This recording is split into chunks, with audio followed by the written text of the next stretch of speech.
చూస్తే శ్రీదేవిని చూసినట్లే ఉంది అంటున్నారు అమీర్ ఖాన్. ఎవరిని? జాన్వీ కపూర్ని చూసి అమీర్ ఈ కామెంట్స్ చేశాడు అంటే మీరు పొరబడినట్లే. ఎందుకంటే ఈ కామెంట్స్ జాన్వీ కపూర్ గురించి కాదు, మరొక కథానాయిక గురించి అమీర్ చేశారు.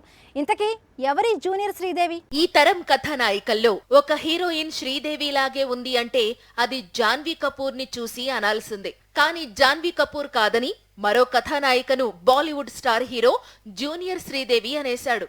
పైగా ఆమెను చూసినప్పుడల్లా శ్రీదేవి గుర్తుకు వస్తుంది అంటున్నాడు. లవ్ యప్ప అనే హిందీ చిత్రంలోని సాంగ్. ఈ పాటలో కనిపిస్తున్న హీరో జునైద్ ఖాన్ ఆమీర్ ఖాన్ కు తనయుడు. కనిపిస్తోన్న కథానాయిక ఖుషీ కపూర్ శ్రీదేవి రెండో కూతురు, జాన్వీకి సిస్టర్. లవ్ యప్ప అనేది గతంలో తమిళంలో వచ్చిన సూపర్ హిట్ మూవీ లవ్ టుడేకు అఫీషియల్ రీమేక్. హిందీలోకి రీమేక్ అవుతోంది. బాలీవుడ్ కు చెందిన పెద్ద కుటుంబాల పిల్లలు ఖాన్ అండ్ కపూర్ కిడ్స్ ఇందులో హీరో హీరోయిన్స్ గా నటిస్తున్నారు. అందుకే ఆమీర్ ఖాన్ ఖుషీని చూస్తే శ్రీదేవి గుర్తుకు వస్తుంది అన్నాడు. ఫిబ్రవరి 7న ఈ సినిమా ప్రేక్షకుల ముందుకు వస్తోంది. ఆల్రెడీ కపూర్ ఫ్యామిలీ ప్రమోషన్స్ లో బిజీగా ఉంది.